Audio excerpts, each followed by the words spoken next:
Hey there, Budgie. So first thing first, 86.42, absolutely fantastic. So well done. 85 fobs. Maybe start using a few more fobs. Possibly that is.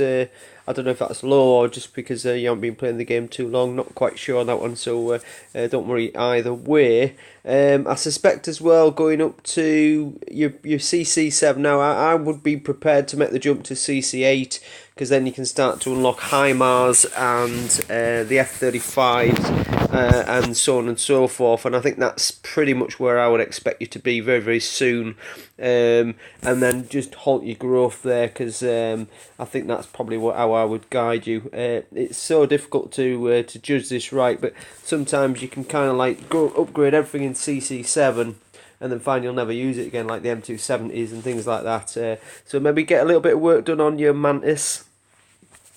Start thinking about getting crits and the like for Panzer, and then I would probably look to get HIMARS as your next vehicle, because that is absolutely amazing, as you'll probably see from the videos I've sent you. So let's have a little scan at your base.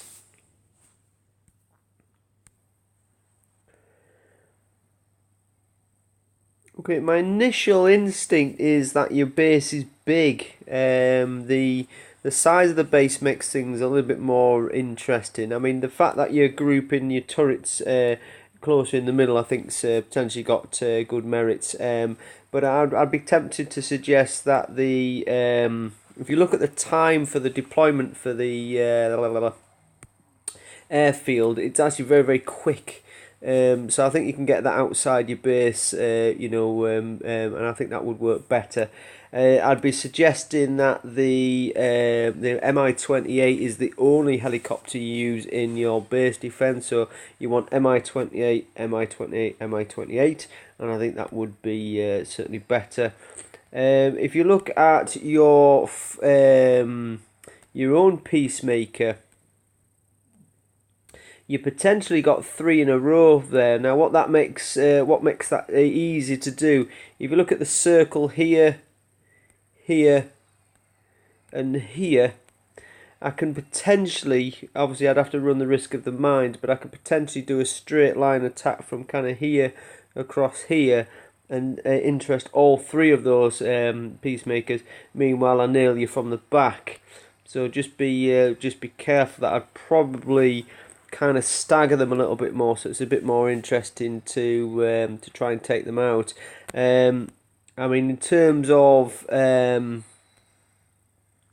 boost as well, I mean, you're very, very well boosted in the Peacemaker department, but I would have probably gone more towards the flak as your boost. So you've got a boost there. I mean, if you look, that one's actually level 5, so maybe upgrade that, get a bit more strength in its base. That's nice, 5 again. So you're starting to move into level 6 for bases, so I think that's certainly well worth doing. I think you've potentially upgraded your walls more than I probably would have done, which I think is what's taken you to the 58. I mean, your walls are technically stronger than mine, and I'm 65. I kind of think most people's bases, yeah, maybe I could be wrong on this, but I kind of think most people are going to use some sort of HIMARS, M270s, or some up and over method. So how thick your walls are, I don't think potentially matters as much. But I do see that necessarily changing as bases get higher up there, and certainly possibly with the land attacks that you get at the moment. It could be better to have a slightly thicker wall, possibly. But I'm also mindful that how much XP that it expends as well. Now your deployment zones are very, very good, so that's excellent. Quite like your mine positions, you're kind of thinking, well, he's going to try and come at this side, or he's going to come at that side, so there's a mine everywhere. That's a bother.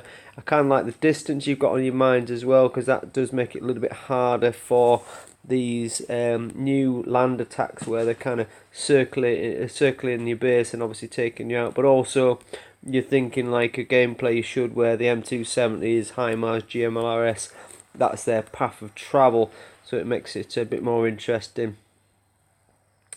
Kind of think you're missing a mine here. I think I'd probably come at you from this side because there isn't mines. So then you need to be thinking what you're covered by. So you're certainly covered by that. But then if you take out that one peacemaker there, there's no sort of overlap on that side, so I'd be tempted to probably put a little peacemaker behind the height of that airfield there, just so it's not immediately obvious, and then people will probably come at you from this angle, think, right, okay, there's my target, and probably get caught out from behind that tall building there. So little techniques like that are quite useful. Now, I'd be tempted to ditch all machine guns. I don't really think they're effective enough. You'd certainly need your heavy platform upgrading before too long, and certainly the flak if possible, a little bit more strength on that, but that could be a CC 8 thing. You might already have it at your maximum level. I couldn't comment on that. What else can we think of? Yeah, I think yeah, dish the machine guns. Have a little bit of think about swapping the placements for peacemakers.